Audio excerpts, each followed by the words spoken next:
कॉवेब, वैसे ये जो कॉवेब फिनोमेना सबसे पहले कैल्डर ने दिया है, इसने कैल्डर ने, ठीक है।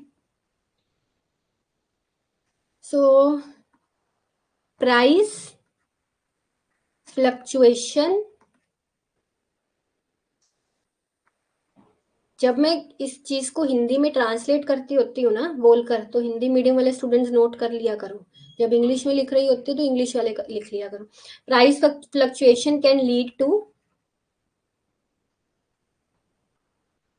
Fluctuation in supply which cause a cycle of rising and falling price।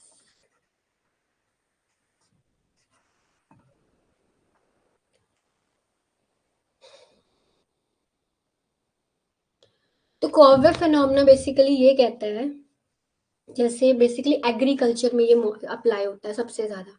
अब एग्रीकल्चर में क्या होता है कि मुझे जो प्रेजेंट सप्लाई करनी है उसके लिए मैं पिछला पुराने साल का प्राइस देख रही हूँ। मान लो मैंने देखा कि पुराने साल पिछले साल इस फसल का प्राइस कम गया था, है ना, तो मैं इस पर ये फसल ज्यादा नहीं प्रोड्यूस करती। So when you are saying कि जो सप्लाई है, प्राइस फ्लक्चुएशन के कारण सप्लाई में फ्लक्चुएशन आ रही है, तो इससे अब उस सप्लाई में फ्लक्चुएशन के कारण फिर से प्राइस में फ्लक्चुएशन आ रही है, तो एक साइकिल बन जाता है। Let's understand the thing. Basically क्या उसमें होता है, जैसे मैंने कहा एग्रीकल्चर में है, तो फार्मर्स क्या करेंगे, farmers look back at most recent prices. Most recent prices मतलब अगर उनको 2016 में प्रोड्यूस करना है तो वो 2015 के प्राइजेस को देख के चलेंगे। 2023 में प्रोड्यूस करना है तो मोस्ट रीसेंट प्राइस कौन सा है, पिछले वाला 2022, सर वही देखेंगे, उससे पिछला नहीं देखते, ठीक है। So at most recent prices in order to forecast, उस प्राइस को देखकर वो अपनी आने वाली चीज फोरकास्ट करते हैं।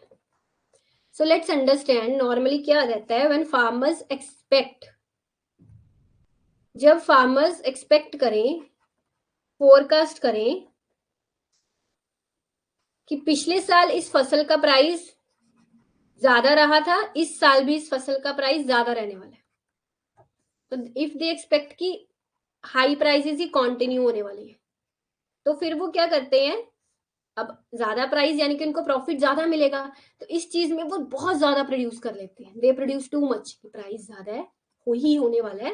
बेसिकली इसमें जो वो है ना प्रिडिक्शन है वो प्राइस की जा रही है, most in order to forecast prices, prices की प्रिडिक्शन होती है कि उन्होंने सोचा कि पिछले साल इस फसल का प्राइस काफी ज्यादा रहा था, इस साल भी काफी ज्यादा रहेगा, तो हम ऐसा करते हैं उसके अकॉर्डिंग अपनी सप्लाई बढ़ा लेते हैं, क्योंकि अगर हम इस चीज की सप्लाई ज्यादा करेंगे, प्राइस ज्यादा रहेगा, तो हमको प्रॉफिट ज्यादा मिलेगा।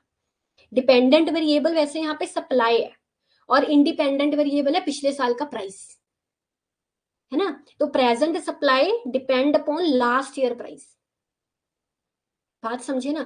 तो अब फार्मर्स क्या पिछले साल हाई प्राइस रहे थे और इस साल भी इस चीज का हाई प्राइस रहेगा, तो हम उसको ज्यादा प्रोड्यूस कर लेते हैं। तो ऐसा होता है क्या, जब वो चीज को ज्यादा प्रोड्यूस कर लेंगे, जब किसी भी चीज की सप्लाई बढ़ जाती है ना मार्केट में, तो उसका प्राइस गिर जाता है। जैसे हमने पीछे पढ़ा था, डिमांड बढ़ने से किसी चीज की डिमांड बहुत ज्यादा मार्केट में बढ़ जाए, जैसे हाउसेस की बढ़ी थी उससे उसका प्राइस बढ़ गया था। अगर किसी चीज की सप्लाई मार्केट में बहुत बढ़ जाए तो उसका प्राइस गिर जाएगा, प्रोड्यूस ज्यादा कर लेते हैं, जिसके कारण क्या होता है, and and up with low prices, जिसके कारण प्राइसेस गिर जाते हैं उस चीज के, ठीक है। एंड वाइस वर्सा भी इसको लेके, वाइस वर्सा यानी कि उल्टा लेके चल सकते हैं। उल्टा मतलब कि अगर वो एक्सपेक्ट करें कि प्राइसेस गिरने वाले हैं और प्राइसेस गिरने के चक्कर में वो थोड़ा प्रोड्यूस करें, जब वो थोड़ा प्रोड्यूस करेंगे सप्लाई कम होगी तो उसके प्राइसेस बढ़ जाएंगे, तो उल्टी हो जाती है चीज, ठीक है ना। तो ये चीज बेसिकली रहती है इसमें। अब इसमें जो एक्सपेक्टेशंस है फार्मर वो अडेप्टिव लेके चल रहे हैं। अडेप्टिव एक्सपेक्टेशंस का मतलब है कि वो सिर्फ एक ही पीरियड का प्राइस 2023 में प्रोड्यूस करना है, तो सिर्फ 2022 का ही प्राइस लेके चल रहे हैं, पास्ट एक्सपीरियंस। वो कुछ और फैक्टर्स रैशनली कंसीडर नहीं कर रहे, या 2022 से पीछे वाले ईयर्स का प्राइस नहीं कंसीडर कर रहे, है ना। तो वो अडेप्टिव एक्सपेक्टेशंस लेके चल रहे हैं यहाँ पे। अडेप्टिव एंड रैशनल एक्सपेक्टेशंस अच्छे तरीके से मैं आपको मैक्रो इकोनॉमिक्स में करवाऊंगी। तो ये इसमें चीज रहता है। अब इसमें बेसिकली इसका इक्वेशन तो हम ऐसे बनाते हैं इकोनोमेट्रिक्स में, अगर ये चीज आए alpha plus beta PT minus 1 plus UT, जैसे मैंने अभी बताया the present supply depends upon past price. इस तरह से इसका इकोनोमेट्रिक्स में इक्वेशन बनता है। अब इसमें दिक्कत ये है कि इसमें ना दो तरह के केसेस होते हैं, that are convergent case and divergent case. Convergent case and divergent case, so let's understand this cases.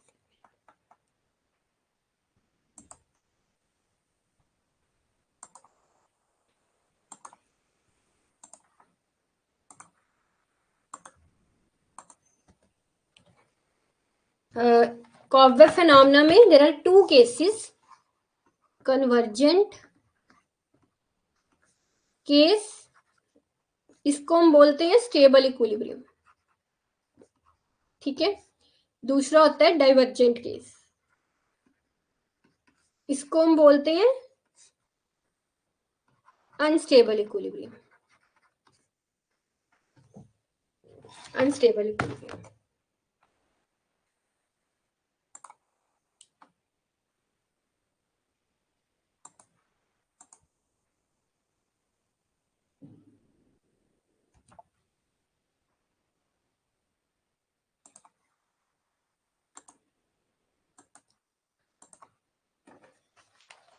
So there are two cases, convergent case and divergent case। जो convergent case है इसको हम स्टेबल क्यों बोलते हैं, मैंने आपको अभी समझाया कि कॉब फेनोमेना में क्या रहता है कि फार्मर्स एक्सपेक्ट करके चलते हैं चीजों को, प्रिडिक्शन का लगाते हैं कि पिछले साल इतना प्राइस था तो उस अकॉर्डिंग इस बार प्रोडक्शन करते हैं, इस साल प्रोडक्शन करते हैं। तो अगर तो उनकी प्रिडिक्शन बिल्कुल सही निकले, है ना, यानी कि जो उन्होंने प्रिडिक्शन किया उसके अकॉर्डिंग ही चीज हो, पिछले साल हाई रहे थे इस साल भी प्राइसेस हाई रहे, है ना, अगर उनका प्रिडिक्शन करेक्ट है तो उससे क्या होगा, प्रिडिक्शन एरर कम आएगा। आई am saying prediction error become smaller.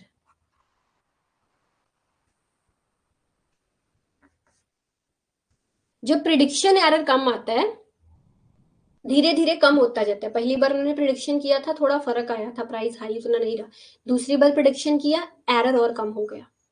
तीसरी बार प्रिडिक्शन किया, एरर और कम हो गया। इनके actual price and predicted price बराबर होते रहे, है ना। जैसे जैसे उनमें वो इंप्रूवमेंट आती है, एक्सपीरियंस होते जाते हैं, तो प्रिडिक्शन एरर कम होता जाता है। जब प्रिडिक्शन एरर कम होता जाता है तो वो स्टेबल इक्विलिब्रियम वाले केस में पहुंचते रहते हैं। So you can say after several periods,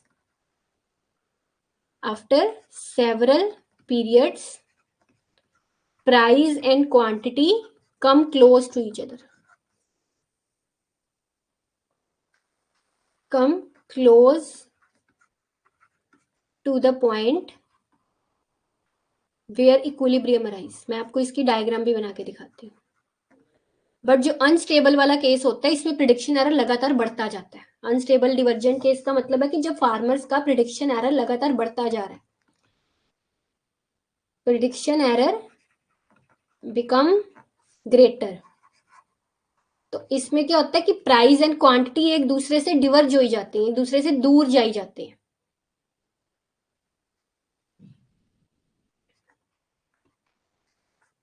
डिवर्जेस, तो इस केस में अनस्टेबल इक्विलिब्रियम रहता है, ठीक है। बेसिकली इकोनॉमिस्ट ये बोलते हैं कि ये जो डिवर्जेंट केस है इसका कारण है एडेप्टिव एक्सपेक्टेशंस, कि अगर वो एक्सपेक्टेशंस रैशनली करके चले, एडेप्टिव ना एक्सपेक्टेशंस, बैकवर्ड लुकिंग एक्सपेक्टेशंस ना करें, रैशनली एक्सपेक्ट करें चीजों को, तो उनका प्रेडिक्शन एरर लगातार कम होता जाएगा। बट अगर वो पिछड़ी backward expectation, backward looking approach रखते हैं, एडेप्टिव एक्सपेक्टेशन यूज करते हैं, तो उससे प्रिडिक्शन एरर बढ़ने के चांसेस है, डिवर्जेंट केस आने के चांसेस। ये भी कहा गया कि दिस इज वेरी रैशनल, कि अगर हम रैशनल एक्सपेक्टेशन को एज्यूम करके चले, सिर्फ एक पीरियड का, पिछले पीरियड का प्राइस अज्यूम करना काफी नहीं है, यानी कि जैसे मैंने अभी बताया कि वो रिसेंट एक ही पीरियड का प्राइस जो है वो लेके चल रहे हैं। तो पिछले पीरियड्स का प्राइस देखना, करंट सिनारियोज देखने, ये चीजें भी इंपॉर्टेंस रखती हैं, तो उनको रैशनली प्रिडिक्ट करना चाहिए। अब यहाँ पे मैं आपको एक डायग्राम बना के दिखा रही हूँ, that is convergent and divergent case की, ठीक है। तो ये डायग्राम देखना, जब मैं कन्वर्जेंट केस की बात कर रही हूँ तो दिस इज लाइक,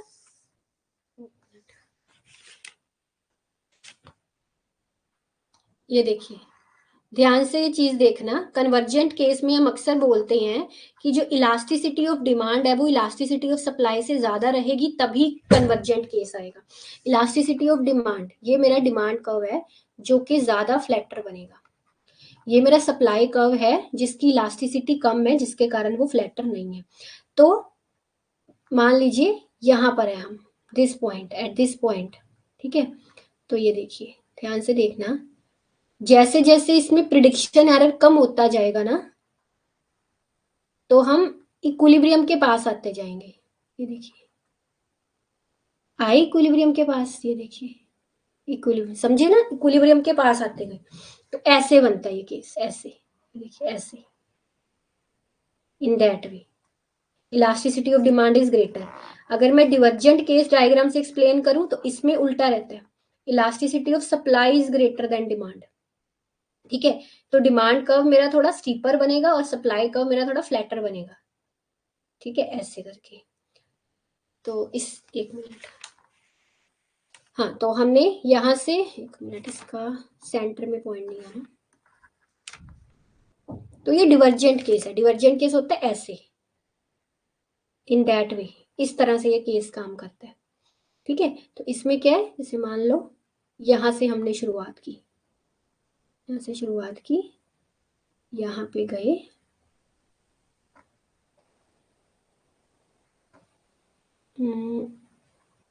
नहीं, यहाँ से जितनी शुरुआत वहां से हुई थी वहीं से इसकी भी शुरुआत होगी, सेम पॉइंट से, यहाँ से ये एरो इस तरफ आया, ये देखिए इक्विलिब्रियम से कितना डिवर्ज कर रहे हैं हम,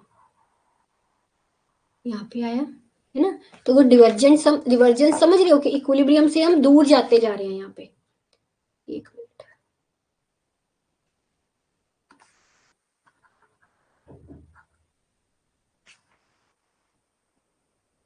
तो ये क्यों हो रहा है, यहाँ पे इक्विलिब्रियम से हम दूर क्यों जाते जा रहे हैं, देखिए और दूर चले गए, है ना। ये देखिए पास ही नहीं आ रहे इक्विलिब्रियम के, और ऊपर चला जाएगा ये, और दूर चले गए, क्योंकि यहाँ पे इलास्टिसिटी ऑफ सप्लाई कम है। तो जब ज्यादा है, जब इलास्टिसिटी ऑफ सप्लाई ज्यादा रहती है ये डिवर्जेंट केस बनता है, जब इलास्टिसिटी ऑफ डिमांड ज्यादा रहती है ये कन्वर्जेंट केस बनता है।